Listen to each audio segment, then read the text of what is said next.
Welcome to Agile Estimation by LMI.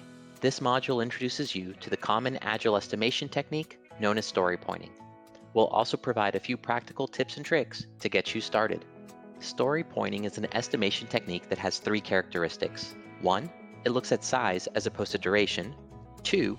Estimates are relative. And 3. It is a consensus-based exercise. Let's take a look at each of these characteristics before diving into the mechanics of story pointing. You may be wondering, why don't we just estimate in hours? Well, the reason is that people are generally not great at estimating things they haven't done before in terms of hours. And even if it is a task that they have done before, the estimate would depend on who picks up that task. This is in large part due to individual variations. For example, if you were to ask two people to estimate a jogging trail in terms of duration, you could get a large discrepancy in the estimates based on each individual's fitness level. For example, one might say it's a 30-minute trail, while the other claims it's a 2-hour trail. You are much more likely to get a consensus if you ask them for an estimate based on size and difficulty, something independent of the resource that's working the task.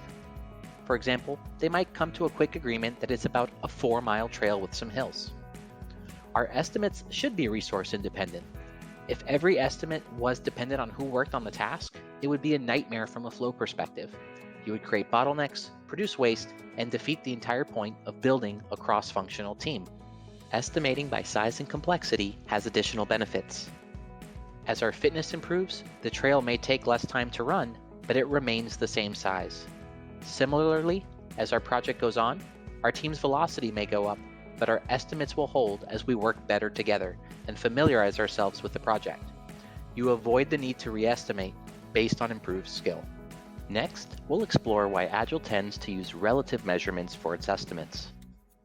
In general, as things grow more complex, we struggle to estimate them in absolute terms. One study demonstrated this by asking people to look at the Empire State Building and estimate its height in feet. Estimates ranged wildly, with huge errors.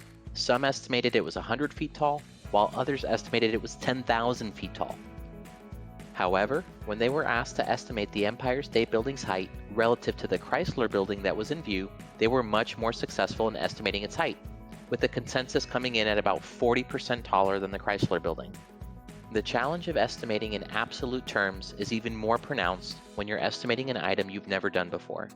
In these situations, you're more likely to succeed by comparing items to each other. Creating a baseline story or item allows teams to perform relative comparisons when estimating, giving them a more accurate representation of effort between tickets. Lastly, we want to discuss why estimates are consensus-based. In this case specifically, consensus should be achieved by the development team. If we follow the principles laid out in the Agile Manifesto, we build teams around motivated individuals and trust them to get the job done. We also expect teams to self-organize and generally recognize that those closest to the work have the best ideas about how to do the work. This means that the team should perform the estimates, not the Scrum Master, product owner, or a product manager. We also have the team estimate together in search of consensus because it can help uncover assumptions and items that are in need of clarity. For example, if one team member provides a high estimate and another a low one, we'll ask that they each share their rationale. One team member may have a novel idea about how to accomplish the task, while the other may have awareness into a dependency. Either way, information is exposed and the team is able to provide a better estimate based on collective knowledge and awareness. Now that we've covered key characteristics around Agile estimation, we'll dive into the mechanics of story pointing, also known as planning poker. First, let's discuss the point values. While different scales may be available, you will typically see something called the modified Fibonacci scale. It is built off of the Fibonacci sequence, where each number is the sum of the previous two values. This sequence is useful because the gap between estimates grows as items get larger. This shows that uncertainty increases with the size of what's estimated. Think of it as analogous to significant digits. If a team quickly agrees that an item is about 20 points, it's not very useful to have a 30-minute debate on whether it should be 20 or 21 points. A little effort goes a long way. A lot of effort doesn't take you much further. When teams estimate using the modified Fibonacci scale, rough math should hold. For example, an item estimated at 8 points should be roughly the size of a 5-pointer and a 3-pointer together, or three 3-point items. It is important to note that the meaning of these point values is unique to each team. What represents a 3 on one team may not represent a 3 for another. Do not use metrics derived from estimates, like velocity, to compare teams against each other. Next, we'll jump into what an estimation session can look like. An estimation session will generally have the product owner speak to a user story and clarify questions from the team. Team members will then expose their vote estimates at the same time. This provides an opportunity to speak to assumptions and knowledge that led to differences in their votes for an item. After dialogue, the team may revote with shared understanding and knowledge. The team will typically move forward with an estimate after one or two revotes. The goal is consensus as opposed to a unanimous outcome. This brings us to our tips and tricks for running successful estimation sessions. 1. Build a Rosetta Stone.